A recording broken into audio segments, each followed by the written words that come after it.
Good evening, everyone. What's up? And I'm live. Good evening. What's up, everyone? This is yours truly, DJ Jesus Beats. I am broadcasting, or actually doing a live video here. For those who don't know what I do, I'm a Christian DJ. I've been doing it now for almost roughly about 12 and a half years. I love what I'm doing for the kingdom. And I wanted to take this opportunity. I'm broadcasting you guys live right now on my YouTube channel, and I'm also broadcasting live on Facebook Live. So if you're subscribed to the YouTube channel right here on the DJ Jesus Beats, looking forward to just interacting with you guys. You can share your comments on there, and of course all my wonderful friends who are on Facebook land. So with that being said, let's go ahead and get into the meat and potatoes of this video. This is another helpful tip. I haven't done one in a while for you guys. So I want to help give some helpful tips to all my Christian and gospel artists. Doesn't matter if you sing or you rap. So I kind of generalize it that way. And let's go right on ahead. Let's start with the very first tip. Make sure you share this video out there, you guys, on Facebook land. Share it with your friends and everybody else. I pray that what you're watching this video, that will be encouraging to all of you, that you'll take something from it. I got 5 just little small helpful tips on this video, so I'm not going to try to do a whole lot more, but just to interact with you guys. And if you have questions, please feel free to ask your questions, and I'll be kind enough to respond to those questions that you have for anything that is covered or anything that you might have that I have not covered. So with that being said, let's go right into the first tip tonight for gospel and Christian artists. And the first tip is for all my artists out there, is don't be afraid to take risks. All right, the first tip: don't be afraid to take risks. In this line of work that you do for the glorification of God, there's a stigma out there that you have to conform to a certain type of way when it comes to your music, and you have to kind of present it in the same format that everybody else. Now, there are some methods to that where you have to be professional in how you release your music. But at the same time, I believe that as an artist out there, as a Christian artist who's representing the faith, that you can be able to take risks with your music, take risks with how the way you might go about doing things. A lot of you guys are doing that so far now. You know, you're taking risks by not just trying to depend on a music label. You're not depending on trying to release music in a certain order and fashion, and that's cool. But I will encourage you to just, take the risks, be prepared for failure, be prepared for some setbacks, and be prepared for some negativity that might come with it. It's a part of the game, but one thing about it is whatever failures and setbacks that you do have when it comes to doing music that's for the kingdom, just understand that you learn from the mistakes, you learn from the constructive criticism, and you learn how to move forward, and you learn how to take what you do know and what you did not do and apply it to, the music, to what you're doing. All right, the next tip right here is allow yourself to be more creative with your music. Now, I'll be the first to say that dealing with gospel music and even Christian hip-hop music now, is becoming one-dimensional. I remember at one point, Christian hip-hop was setting a tone with how the way the music was being released. It was cool.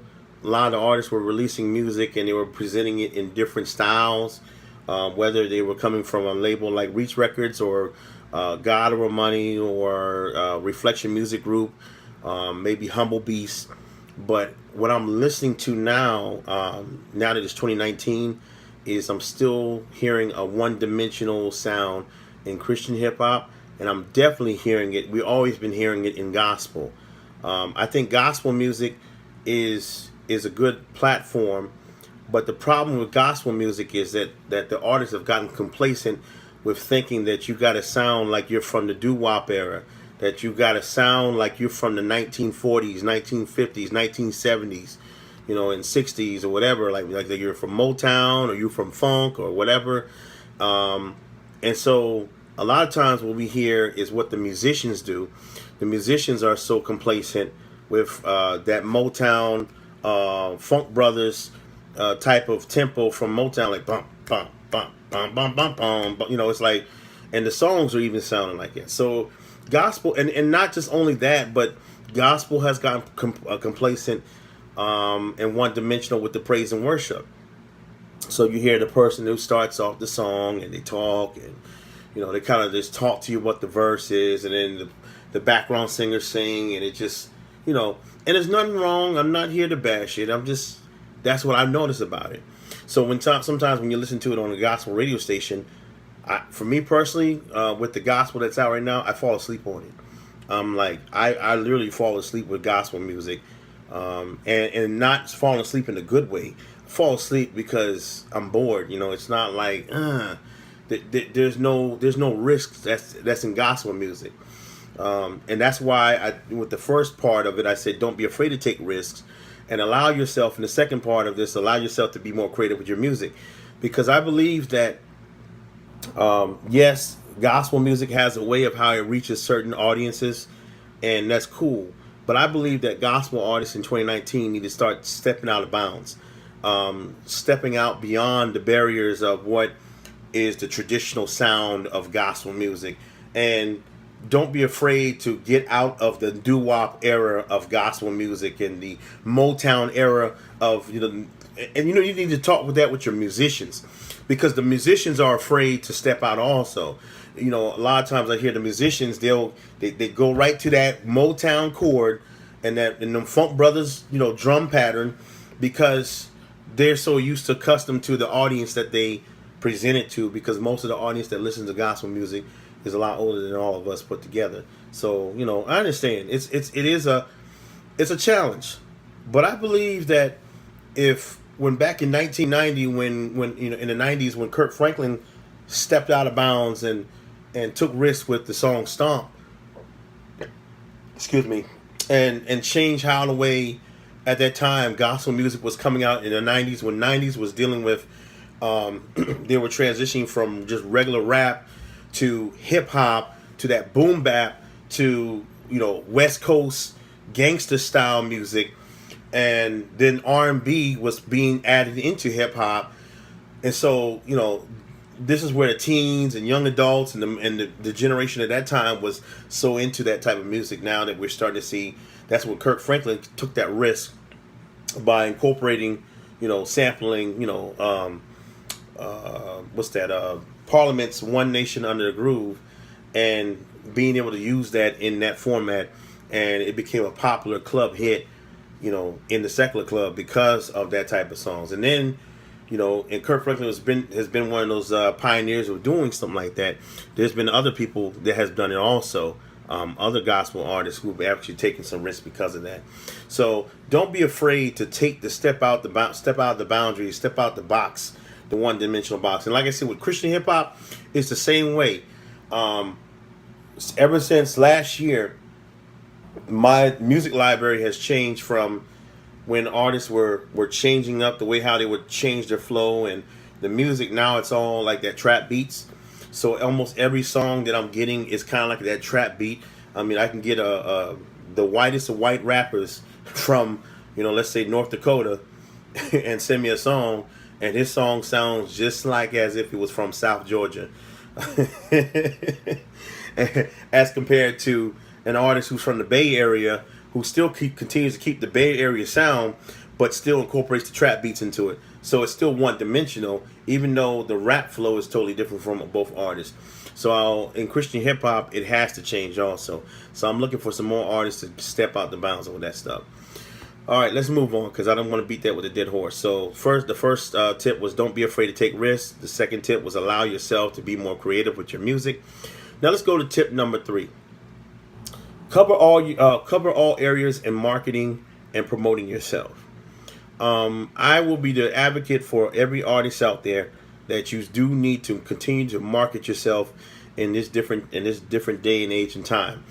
Now, there was a structure that we had in the industry standard back in the day where you would have to get your music out to the DJ and you would have to get it out to the radio, and then they would, market you, and then that's how you would get your name out there. Well, times have changed. It's 2019, so we're starting to see that social media has played a major part in a lot of artist discovery.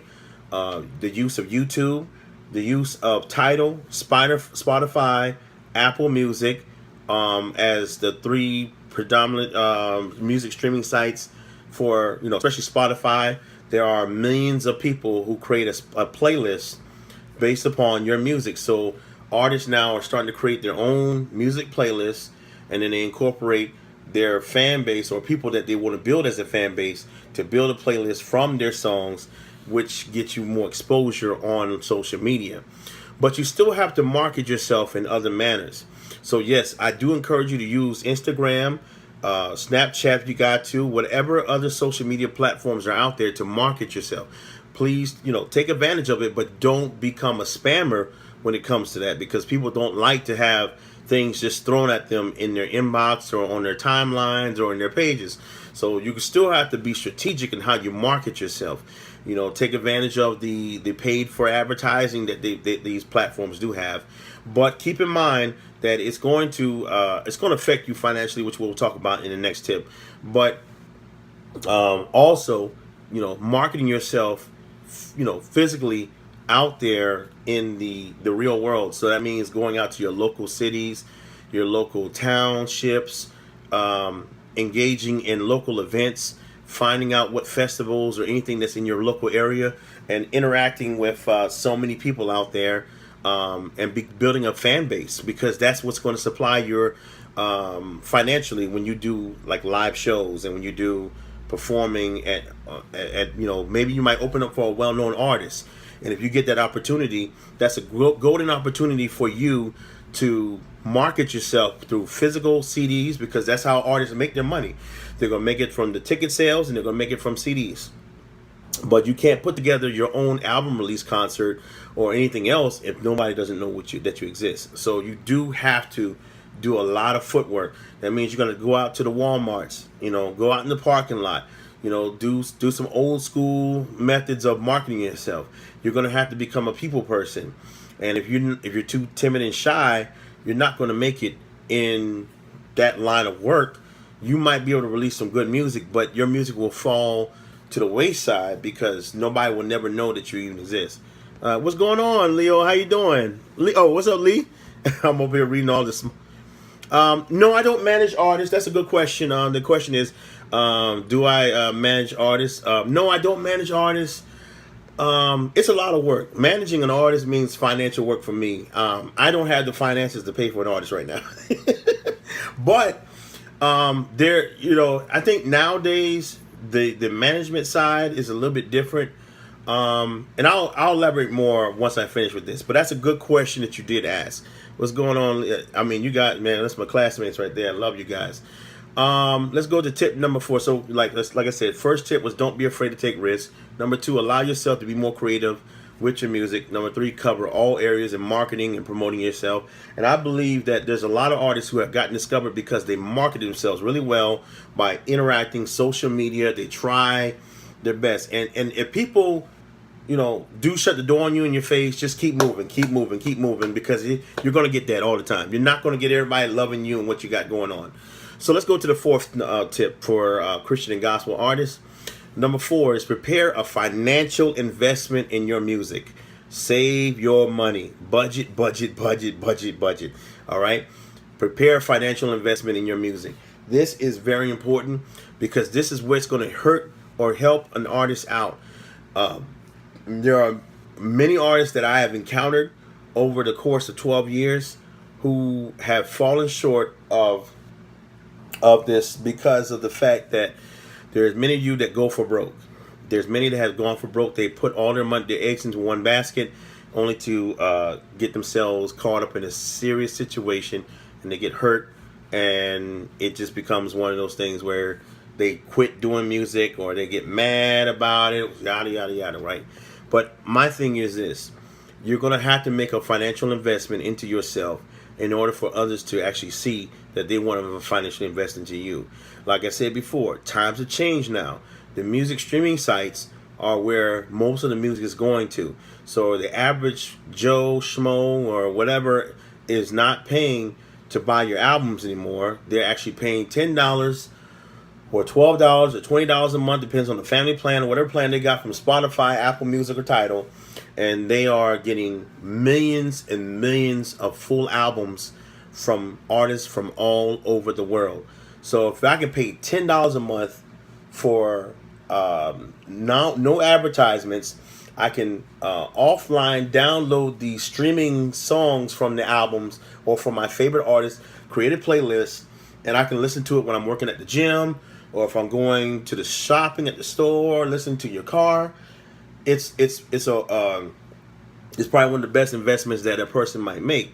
So how do you as an artist, how can you recoup the funds that it takes for you as an artist that's going to cost almost close to $10 to maybe $20,000 to put together a full album project that you want to release out to your public, and only to come up short that knowing that people are not buying CDs anymore. People don't really have those resources. Maybe the old school generation, but how do you market yourself, and how do you be able to prepare yourself for a financial future like this? Because doing music is one thing. Doing it for the Lord, it's a great thing because we put the kingdom first. We put God first in everything we do, right?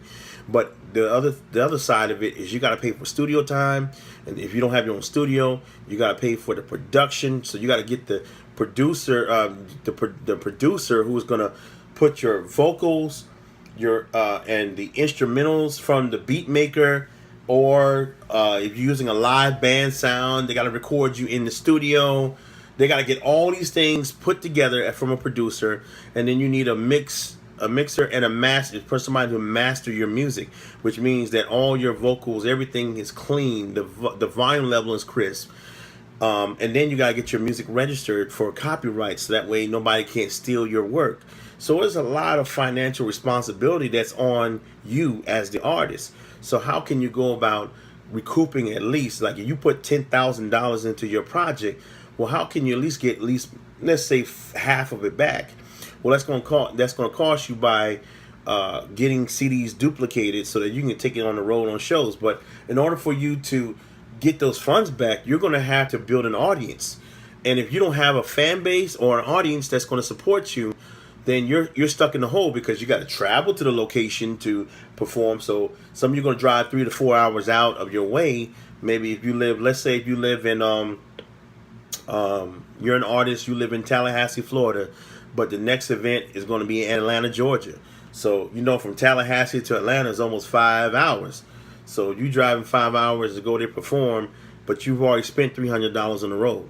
So you're already $300 in the hole, minus the $10,000. So now you got to make all that back. So how are you going to do it? So those are some things. Save your money, create a budget, sit down. If you're married, you need to talk with your spouse about these things, because that can affect you not only as an artist, it can affect your spouse, and it can affect your marriage. So you need to make sure that you're both on the same page when you're doing this, okay?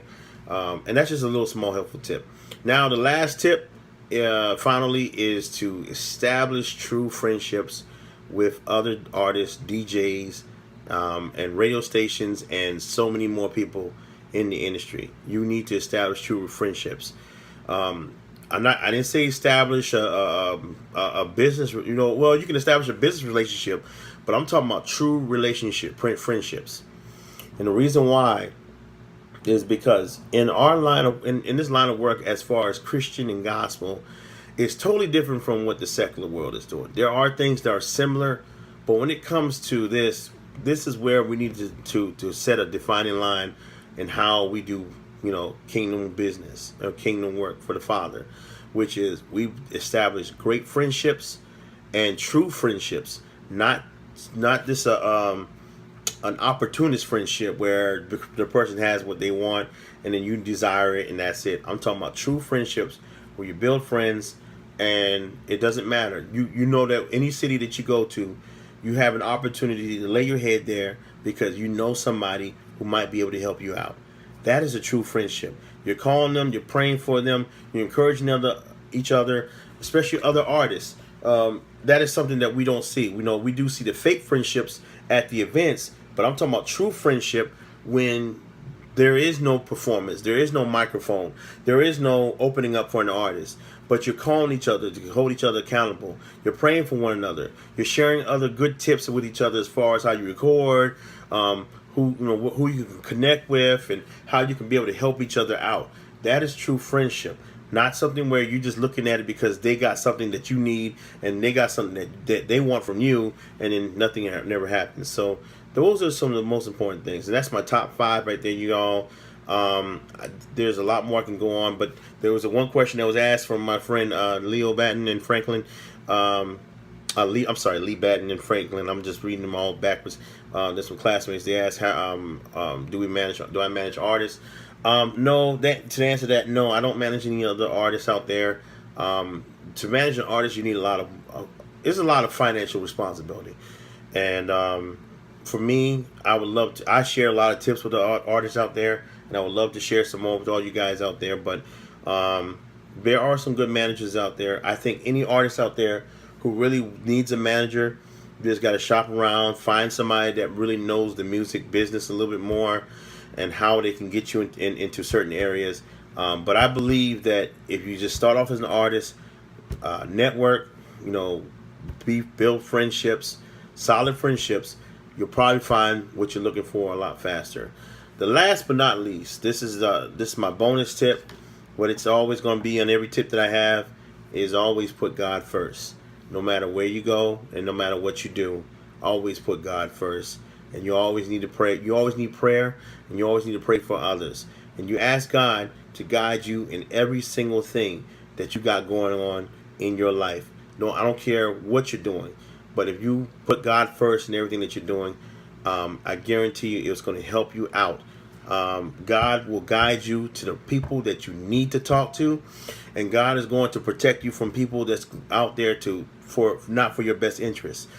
In some cases, you might have to deal with some opposition. I've dealt with it before.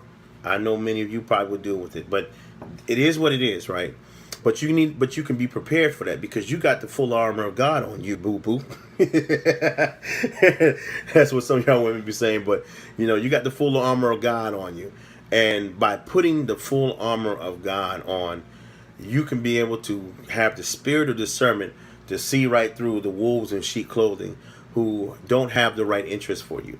They look at you as just prime real estate that they're going to get from you or whatever else. But, and you might be taken advantage of. And if you are taken advantage of, listen, just dust them shoulders off. Believe me, that's what I do. And I keep moving forward. I don't take my bad experiences and put it on anybody else. If I had a bad experience with one person, that's my bad experience with them. But everybody else I'm going to treat with the love and kindness. So never forget that. Put God first in everything that you do. And as a bonus, grandmama tip, grandmama say, baby, manners will carry you farther than any check that you bounce. Or any check that you write. So, always have manners. Have respect. Treat others the way that you want to be treated. Trust me, you will run into somebody that you don't realize is a part of something that you were looking for. And if you treat them like dirt, guarantee you they are going to, they will do, I don't want to say they're going to retaliate, but they will make your experience not come true. So that's all I'm going to say with that. Baby, yeah, you better do it or else I'm going to knock you out.